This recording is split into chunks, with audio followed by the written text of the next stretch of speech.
Assalamualaikum warahmatullahi wabarakatuh.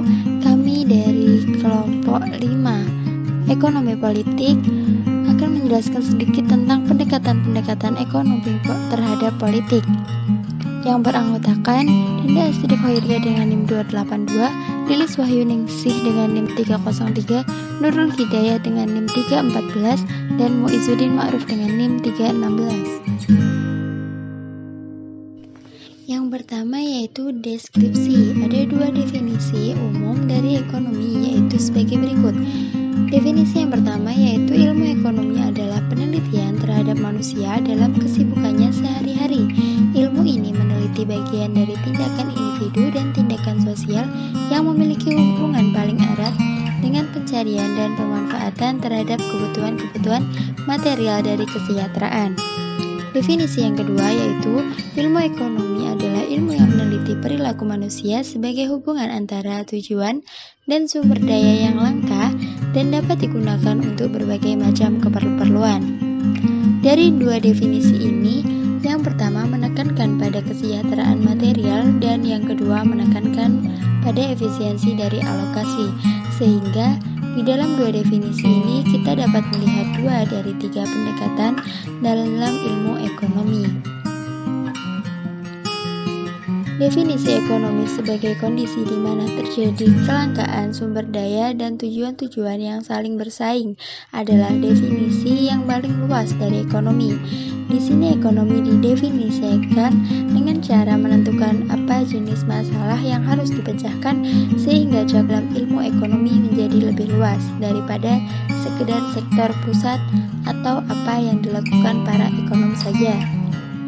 Dalam bab ini, kami akan memperkenalkan sebuah pandangan baru tentang bagaimana hubungan antara politik dengan ekonomi yang sebenarnya tidak baru dari segi ide-ide karena ini sebenarnya adalah pendekatan pilihan rasional yang sudah dibahas dalam bab tentang pendekatan neoklasik.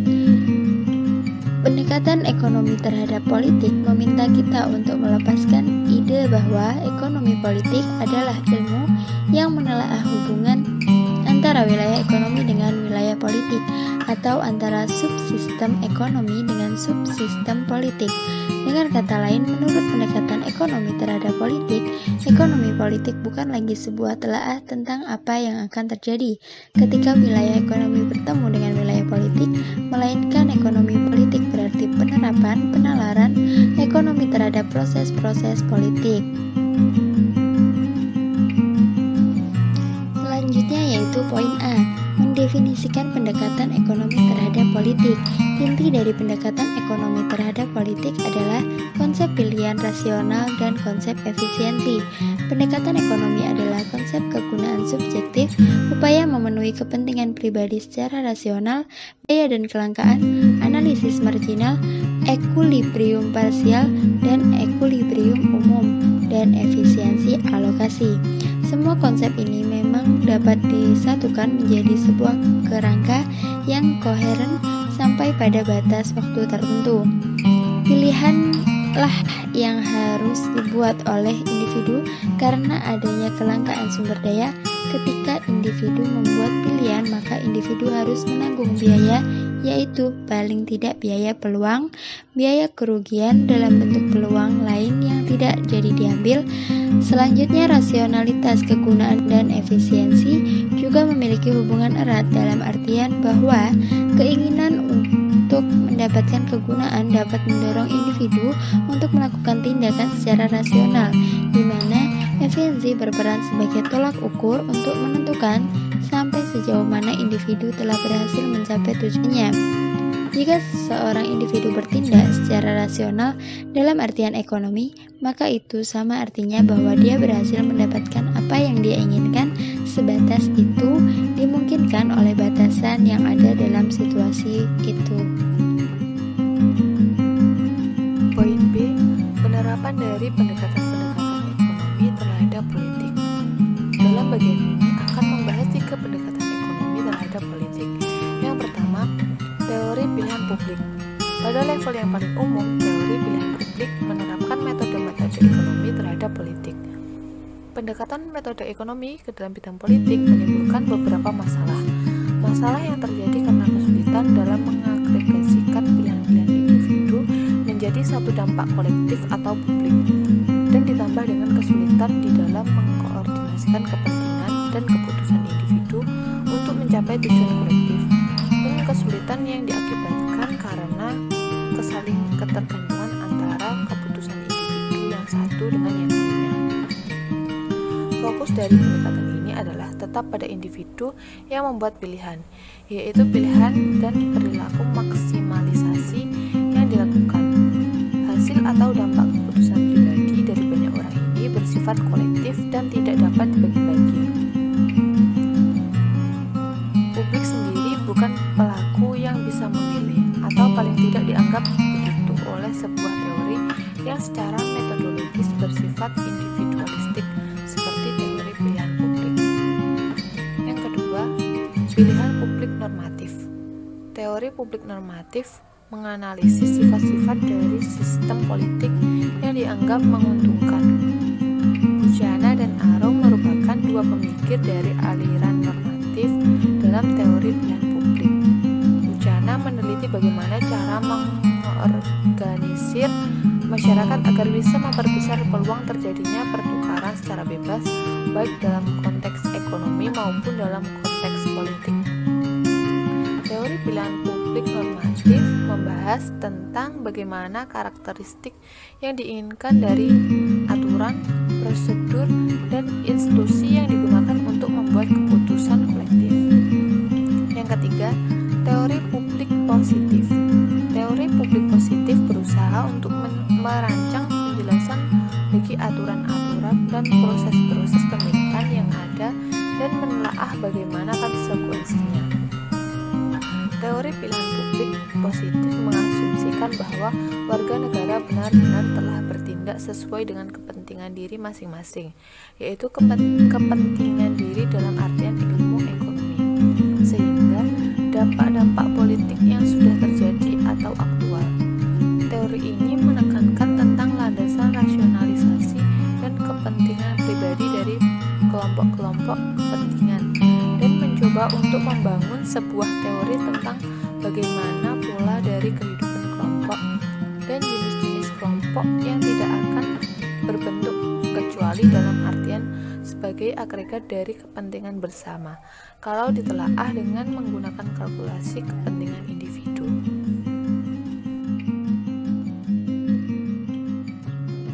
Assalamualaikum warahmatullahi wabarakatuh. Di sini saya Muizuddin Ma'ruf. NIM 12402183316 akan menjelaskan tentang analisis ekonomi terhadap kebijakan. Nah, di sini analisis ekonomi terhadap kebijakan adalah sebuah kegiatan yang diawali setelah tugas-tugas dalam analisis sudah selesai dilakukan atau yang paling sudah dipastikan akan dilakukan. Nah, dari bagian ini kami mengasumsikan bahwa pilihan-pilihan itu sudah selesai digabungkan dan telah diketahui oleh para pembuat keputusan, sehingga tiba saatnya bagi para pembuat keputusan untuk memilih mana dari berbagai alternatif kebijakan yang ada bisa memaksimalkan keputusan, baik dari mereka yang terpengaruh oleh kebijakan itu dan bukan sekedar memuaskan para pembuat kebijakan.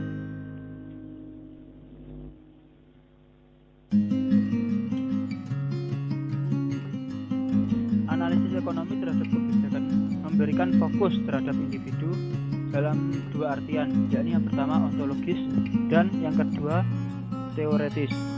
Nah, dalam kerangka ini individu menjadi landasan ontologis, yakni faktor yang menentukan apa saja sifat-sifat dasar dari sebuah fenomena.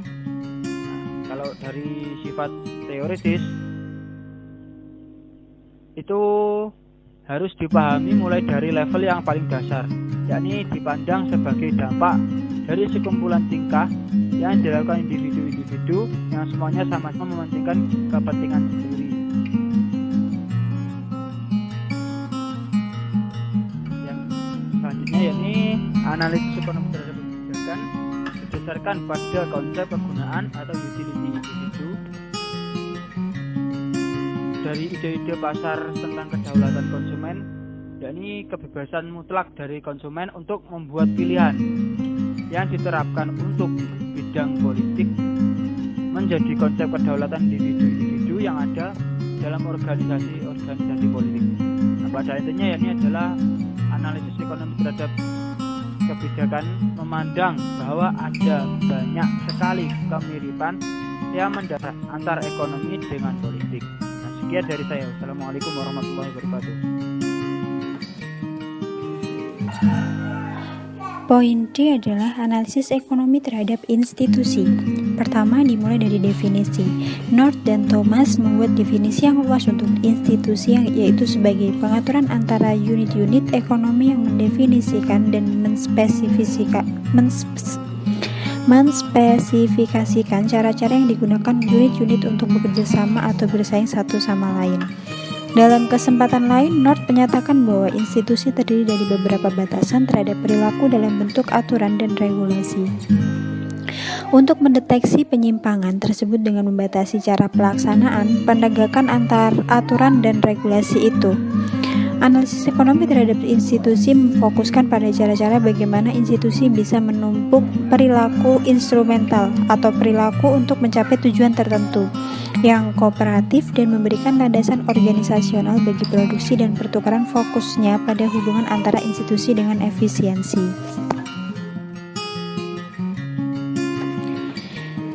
Teori ekonomi neoklasik dulunya mengabaikan masalah institusi.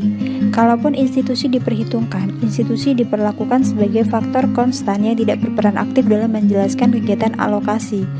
Teori institusi yang endogen dapat dilihat pada penelitian-penelitian yang dilakukan oleh North dan Thomas. Bagi North dan peneliti lain yang sepaham dengan North, faktor yang mempengaruhi perubahan institusional memiliki hubungan dengan potensi keuntungan yang bisa didapatkan dari inovasi, produksi, dan pertukaran.